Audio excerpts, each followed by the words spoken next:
بسم اللہ الرحمن الرحیم۔ پیاری بہنوں اور بھائیوں، آپ سب کو چینل یسرب کے بارے میں خوش آمدید۔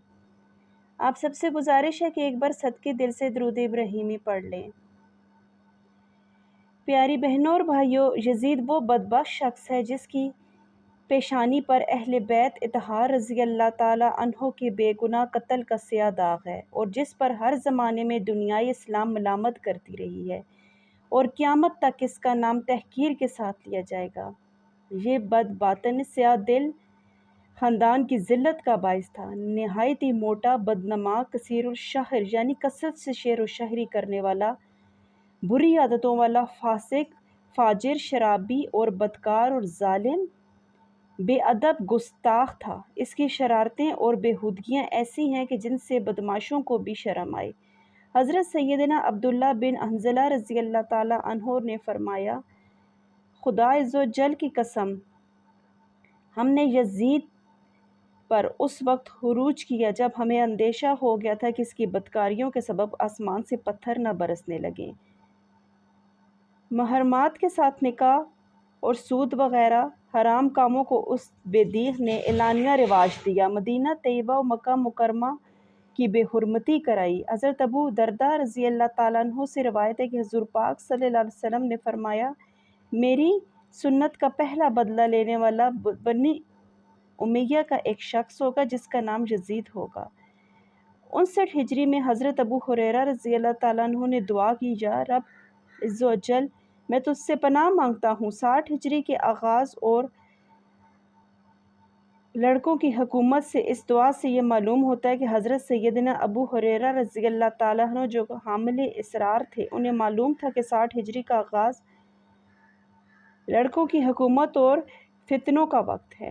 ان کی یہ دعا قبول ہوئی اور انہوں نے 59 ہجری میں بمقام مدینہ منورہ رحلت فرمائی۔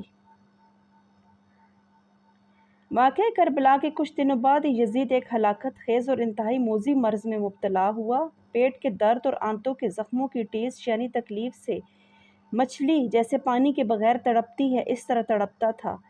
حفظ میں جب اسے اپنی موت کا یقین ہو گیا تو اپنے بڑے لڑکے معاویہ بن یزید کو بستر مرگ پر بلایا اور امور سلطنت کے بارے میں کچھ کہنا ہی چاہتا تھا کہ بے ساختہ بیٹے کے منہ سے چیخ نکلی اور نہایت ذلت اور حقارت کے ساتھ یہ کہتے ہوئے باپ کی پیشکش کو ٹھکرا دیا کہ جس تاج و تخت پر آل رسول کے خون کے دھبے ہیں، میں اسے ہرگز قبول نہیں کر سکتا۔ خدائے منحوس سلطنت کی وراثت سے مجھے محروم رکھے جس کی بنیادیں نواسہ رسول کے خون پر رکھی گئی ہیں۔ یزید اپنے بیٹے کے منہ سے یہ الفاظ سن کر تڑپ گیا اور شدت رنج و الم سے بستر پر پاؤں پٹکنے لگا۔ موت سے کچھ دن پہلے یزید کی آنتیں سڑ گئیں اور اس میں کیڑے پڑ گئے۔ تکلیف کی شدت سے خنزیر کی طرح چیختا تھا۔ پانی کا قطرہ حلق سے نیچے اترنے کے بعد اسے اپنا بستر چبھنے لگتا تھا۔ عجیب قہر و الہی کی مار تھی۔ پانی کے بغیر بھی تڑپتا تھا اور پانی پا کر بھی چیختا تھا۔ بالآخر اس درد کی شدت سے تڑپ تڑپ اس کی جان نکلی۔ لاش میں ایسے ہولناک بدبو تھی کہ قریب جانا مشکل تھا۔ جیسے تیسے اس کو سپرد خاک کر دیا گیا۔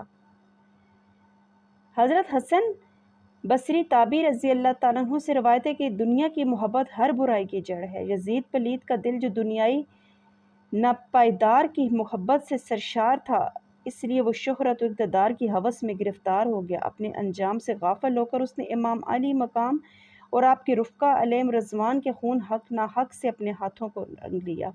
جس اقتدار کی خاطر اس نے کربلا میں ظلم و ستم کی آندیاں چلائیں، وہ اقتدار اس کے لیے کچھ زیادہ ہی ناپائیدار ثابت ہوا۔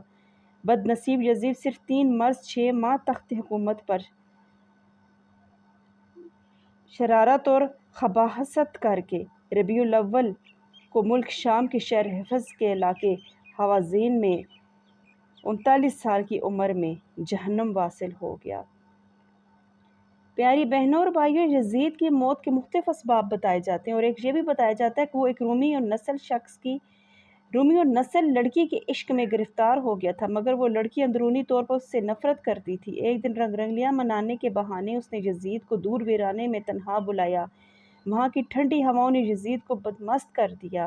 اس دوشیزہ نے یہ کہتے ہوئے کہ جو بغیرت و نابکار اپنے نبی کے نواسے کا غدار ہو وہ میرا کب وفادار ہو سکتا ہے، خنجر ابدار کے پہ در پہ وار کر کے چیر پھاڑ کر اس کو وہیں پھینک دیا۔ چند روز اس کی لاش چیل کہوں کی دعوت پہ رہی، بالآخر ڈھونڈتے ہوئے اس کی آبالی موالی نوکر چاکر وہاں پہنچے اور گڑھا کھود کر اس کی سڑی ہوئی لاش کو وہیں داب آئے۔ پیاری بہنوں اور بھائیوں، یزید کی موت کے بارے میں مختلف اسباب ہیں، لیکن سب سے زیادہ جو روایت میں آتا ہے وہ یہی آتا ہے کہ اس کے جسم میں ایک ایسی بیماری پڑ گئی تھی جس کی وجہ سے وہ ایک ایسی بیماری کا شکار ہو گیا تھا کہ جس کی وجہ سے اس کے جسم میں کیڑے پڑ گئے تھے اور اس کی جسم دن بدن گلنے اور سڑنے لگ گیا تھا۔ اس وجہ سے یزید کو اپنے جو اس نے ظلم کیا تھا اس کی وجہ سے اس کی عبرتناک موت ہوئی اور اسے جہنم واصل خدا نے کر دیا۔ شکریہ، جزاک اللہ۔ آپ سب سے گزارش ہے کہ میرے چینل کو سبسکرائب کریں۔ آپ سے ایک عاجزانہ گزارش ہے کہ میرا انداز بیان دوستوں میں ایک بار پھر کہوں گی کہ اس طرح کا نہیں ہے، لیکن میں اپنی فل کوشش اور اپنی بھرپور کوشش کرتی ہوں کہ آپ تک کسی طریقے سے جو دین کی بات ہے وہ پہنچا سکوں۔ شکریہ، جزاک اللہ۔